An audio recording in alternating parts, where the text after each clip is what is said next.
What's up, guys, and welcome to the first episode of Real Reacting, Ranting, Rambling, Rating, Review of Random Reddits. And to react to these random Reddits, we're going to rely on these glasses to look smarter, so you can trust my opinion.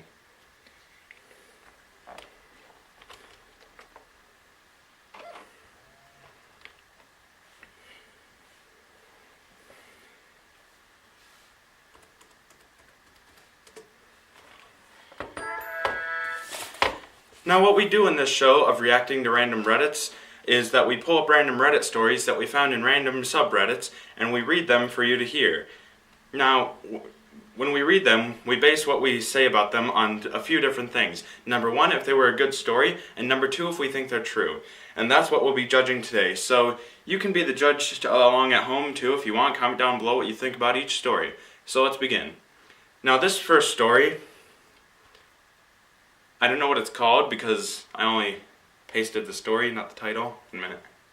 But yeah, and we're not on Reddit because I don't have Wi-Fi, so I just had to retype all of it, like copy paste it, you know. So anyway, I have a few funny stories, but this is a big one, so strap in for a long post. Okay, I hope I can adequately describe the crazy that went on in this post.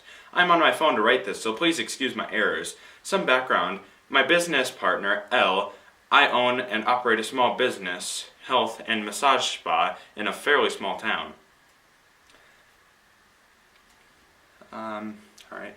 We have 3 rooms in the building that we rent out for a few independent therapists along with working there on our own clients. The spa is not very big, and we all try to stay fairly quiet so we don't disturb each other's clients. In my line of work, to be taken seriously, we have to be extremely careful to be a professional medical reputation at all times, so it's not to be mistaken for less than professional medical workers. Not fun to be mistaken for prostitute. What the heck? When I had to go to school for this and maintain a license. Okay, so your medical workers, how is that a danger? Not off to a good start, but anyway, that is until the entitled mom, EM, began renting from us. So EM did these ionized foot baths. Sorry, I asked to rent from them for a percentage of what she paid a client. Seemed fine for so far. She starts giving the foot baths with her own machine in our building, and we would send her our own clients as well, trying to get her working more, therefore more rent for the business. One day EM texts my partner L and asks if she can bring her child for just a little while. Because she couldn't find a babysitter, L was a bit uncomfortable, but EM said she only had a few clients and her daughter was really a good kid. Eventually, L caved and said okay, but the kid had to stay quiet as there were messages going on throughout the day. EM brings the kid, and though the kid was a sweet, happy 3-year-old, she was still a toddler and we could hear every running step she took. L trying to keep the peace officer to take the kid out for a walk and keep the kid busy since she didn't have any clients that day. Oh, if L had only known that one offering of babysitting became EM's open door to bringing her 3-year-old to the spa almost every day. She would then expect Elle to babysit no matter what else was going on in Elle's schedule. Now Elle is a people pleaser and very non-confrontational, and since she wasn't as busy as the rest of us, she tried to accommodate EM as much as she could. After a while of this, EM began bringing a small puppy and a guinea pig with her 3-year-old to the spa. She made a show of keeping them in her van because of course she couldn't leave them at home. But it was the late summer, of course. The van would get too hot for the animals to stay and suddenly walk out of a massage to find the puppy and a guinea pig sitting on clients' laps while they got their foot baths. Customers began to complain about her and how she wouldn't leave them alone during their foot baths and insisted they hold her pets the entire time while she talked to them nonstop about her life. She would schedule multiple clients for the same time slot, then make some of them wait over half an hour for a spot they had been told were scheduled for. The kid was getting louder the more comfortable she became. She began trying to open doors for a peekaboo, any door, all the doors, Doors where clients are getting dressed or in the middle of getting a massage trying to rest. It didn't matter. She would throw open the door, yell peekaboo, exposing middle-aged women to the lobby more often than not. No matter how many times she was told not to do this, she kept it up. Speaking to EM about it was no help. She would just say, oh, she loves Elle and misses her and is just looking for her. She has so much more fun with Elle than me. Can't she just hang out with you guys till I'm done with my work? Me. Sorry, Elle is with a client. And I was with a client. So you need to keep her quiet and not let her open the doors, please. EM, looking at me pouting, says to the kid, come sit with mommy, sweetie. OP, can't have you disturbing her. When she would wait till Elle came out for her work and pass the kid on to Elle. Elle would then end up taking care of the kid for the rest of the day rather than starting another fight. One day I was on my day off, but Elle was working in the spa. EM brings in a puppy and a guinea pig, puts them in an unused spa room, and leaves to go shopping. Elle had to cut their client's time short because the puppy wouldn't stop crying, barking, and howling. Making the guinea pig squeal as well, when Elle went into the living room to stop the noise, she found that the puppy had peed and pooped in multiple places in the room. EM hadn't even given it a pee pad or even left it in a kennel. We talked to her multiple times about these issues, but she continued to bring the kid and the pets to the spa. Eventually, one of my friend's clients asked why the lady that begs for money with a sign at a big box store was doing foot baths at her spa. What do you mean, I ask. She tells me that every few days EM would stand at the corner of a big box store parking lot with a sign claiming she was homeless and needed money to feed her kid. Each time many people would stop to leave EM cash and groceries, even buy her pet food. What? I exclaimed. She isn't homeless. She lives about 30 minutes away in the next town over, in a big country house. I knew this because she told us about her house and another therapist went there for a party.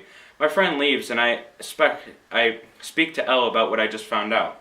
Elle is not happy either. We're close to the breaking point. We ask EM about the beginning. This is seriously what she said, no shame at all. Oh yeah, I do that whenever I have to show clients. Whenever I have no show clients, or if I need gas money from having to come to town for an appointment. It makes me feel like I'm doing some work for money rather than just trying to fill out paperwork for a stupid gas voucher. We try to explain that this was a small town and people are going to get mad if you posed as a homeless person just so you didn't have to pay for your own gas. But she would hear none of it, claiming that it was fine and she did it all the time, thus damaging my trust in helping the homeless forever. Eventually, her clients stopped coming to her, and we no longer recommended her any of our clients. She had little work, and we didn't see her as often, but she was still a renter by contract and had a key.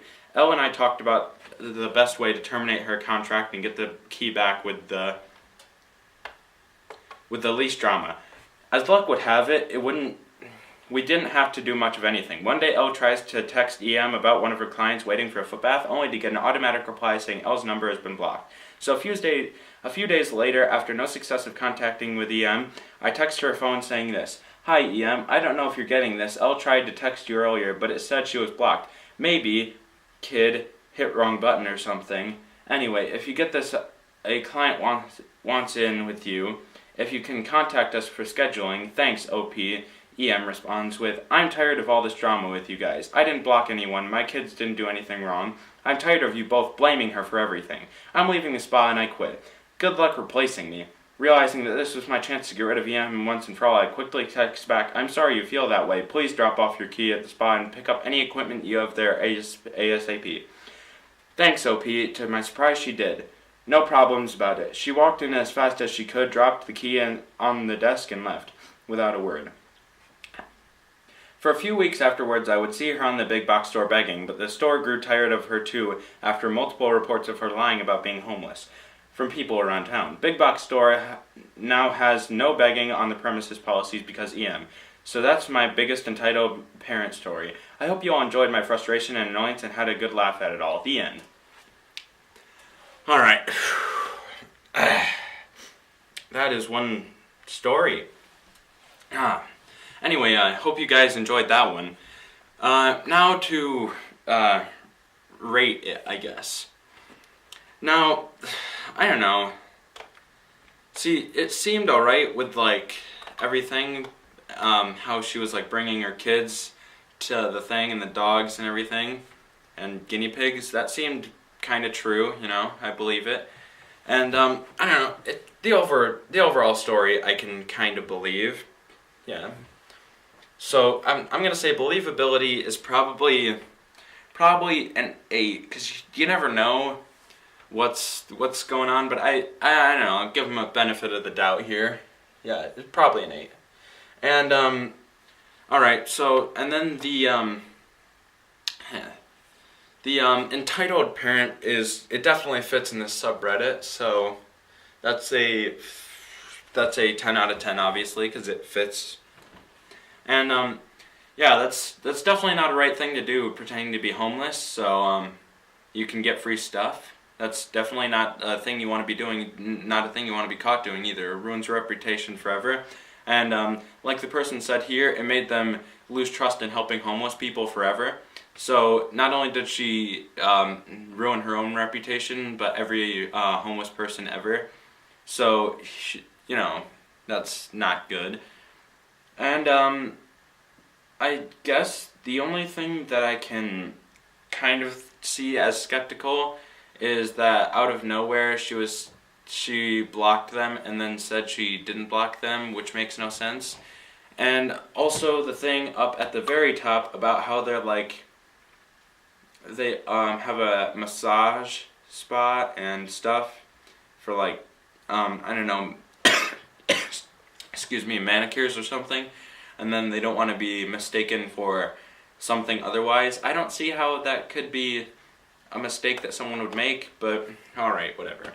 I'm going to say this whole story gets probably a 6 out of 10, because, I don't know, it wasn't a good, I'm not saying it was not a good story because it was bad what was going on. It was a well-told story. Alright. Now, I got one quick, I've got a mini story from Choosing Beggars subreddit that I'm going to share now. Hi, I'm selling a vacuum on the marketplace. Girl shows up. Hey, I'm downstairs but only have $30. There's plenty of ATMs around here. Girl, really? I drove 30 minutes here. ... Never mind, I found the other 10. Send me a picture of the $40. My goodness, do you want to sell this vacuum or not? LOL. So this woman here is using some language. Girl ends up leaving offended, but then I start thinking about all the nice people she forgot. I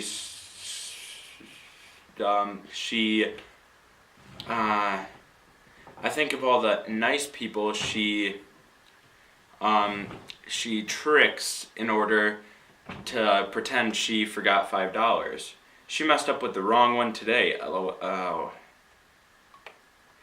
Not gonna lie, that one was a little boring. I'm gonna have to rate that a 2.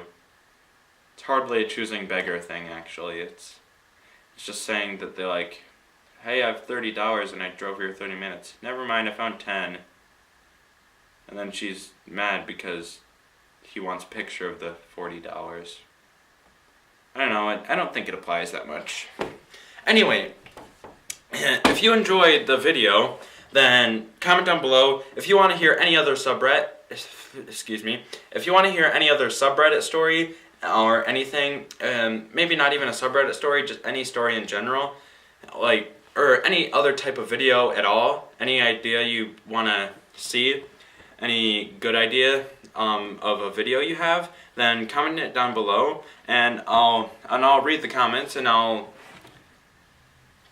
if you have anything you want to see that's a video, like you want to see me react to a different subreddit, or you want to you want to have me make a different video completely, then comment that down below, and I'll look at the comments and make a video about that. And so thanks for watching, and I hope you enjoyed this video. And so basically, the moral of this story is that you don't pretend that you are homeless for free stuff, because that's greedy and rude. So, anyway, if you like this series, remember to comment down below if you want to see more of it, because I would like to know if you like the series. And subscribe if you want to see the next episode, because I post every single day. And anyway, I hope you enjoyed it. And remember, they give you a home, they give you some snacks, and they give you money when you spend it all on Jack. And that is why you should subscribe.